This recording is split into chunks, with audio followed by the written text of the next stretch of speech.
la team, j'espère que vous allez bien. On se retrouve pour la dernière vidéo du module 1. Donc j'espère que vous avez aimé regarder toutes ces vidéos du module et que vous êtes prêts pour la dernière vidéo. Alors, dans cette dernière vidéo, on va voir la différence qu'il y a entre say et tell. Say et tell ont exactement la même traduction. Les deux verbes signifient dire en français. C'est un petit peu comme la vidéo que je vous ai fait sur do et make. Do et make veulent dire faire en français. Donc, ils ont la même traduction, mais on les utilise de deux façons très différentes. Et bien là, c'est exactement pareil. Say et tell en français veulent dire dire, mais on les utilise de deux façons très différentes. Et donc, c'est ce qu'on va voir dans cette vidéo. Alors, premièrement, on va voir la conjugaison de ces verbes. Deuxièmement, on va voir la construction d'une phrase en fonction des deux verbes. Et pour finir, on va voir quelle est la différence entre say et tell. Et on va voir donc quand est-ce qu'on va utiliser say et quand est-ce qu'on va utiliser tell.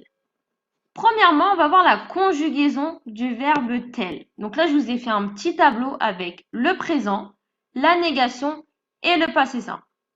Donc le présent, c'est très simple parce que tell est un verbe régulier.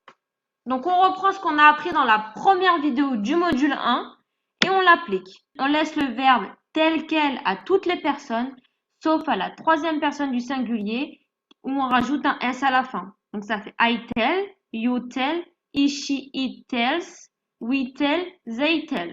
Tout simplement. À la négation, on prend donc do not et le verbe à l'infinitif, excepté à la troisième personne du singulier qui devient does not et le verbe à l'infinitif. Donc qui nous donne I do not tell ou I don't tell et he, she, it does not tell ou he, she, it doesn't tell. Jusque là on est bon. Et je vous ai rajouté une dernière case à mon petit tableau, le passé simple, parce que du coup on l'a vu dans la dernière vidéo. Et en plus, tell est un verbe irrégulier au passé simple, donc il faut l'apprendre par cœur, il est très important. Donc tell au passé simple devient tout simplement told.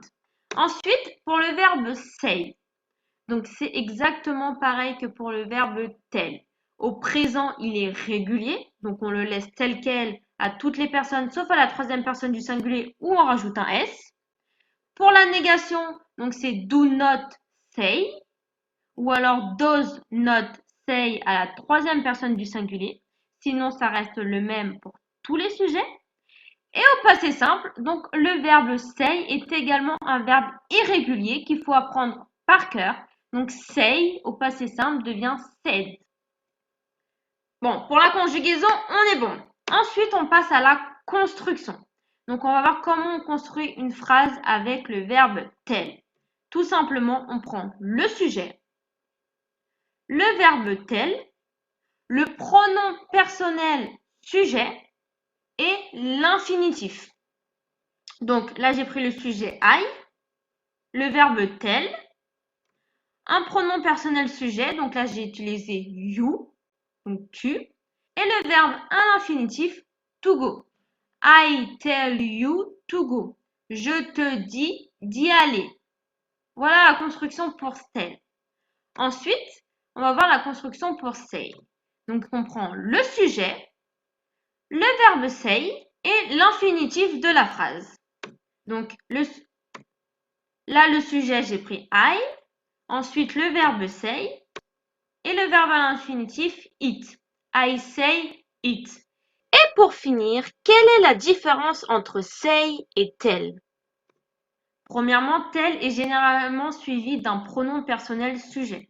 Donc, comme je vous l'ai montré, voilà, donc c'est sujet, tell, pronom personnel sujet plus infinitif. D'accord? Tell est généralement suivi d'un pronom personnel sujet. Petit rappel de ce qu'est un pronom personnel sujet. Donc, en français, on a me, te, lui, nous, vous, leur. Et en anglais, me, you, him, her, it, us, them.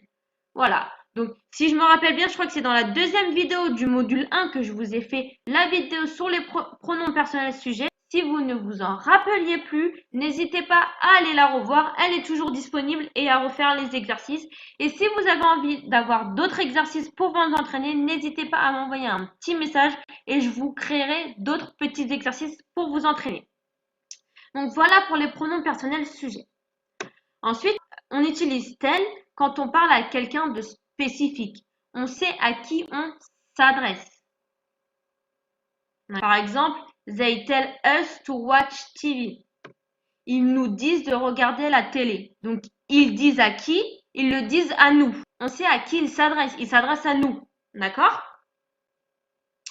Ensuite, à l'inverse, say n'est pas suivi d'un pronom personnel sujet. On l'utilise pour parler de manière générale quand on ne précise pas à qui on s'adresse. C'est complètement à l'opposé de tel. Tel, on sait à qui on s'adresse. Say, on ne sait pas à qui on s'adresse. On parle de façon générale. Par exemple, she say something.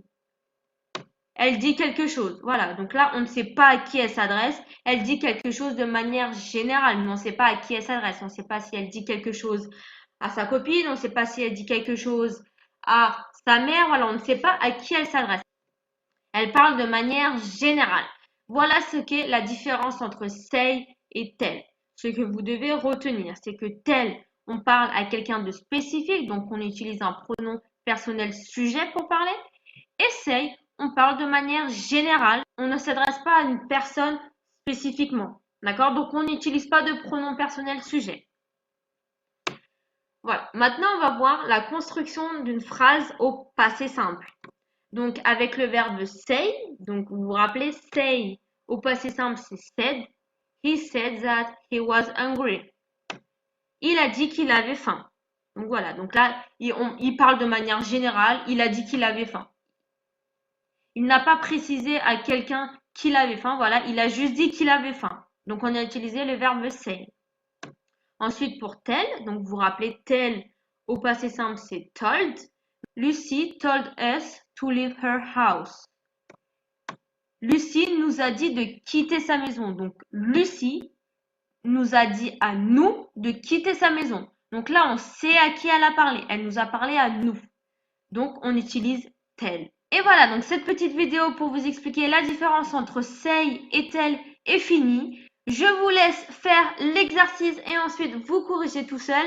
N'hésitez pas si vous avez des questions à les poser en commentaire ou à les faire partager sur le groupe privé Facebook. Et on se retrouve demain pour la première vidéo du module 2. Ciao, ciao!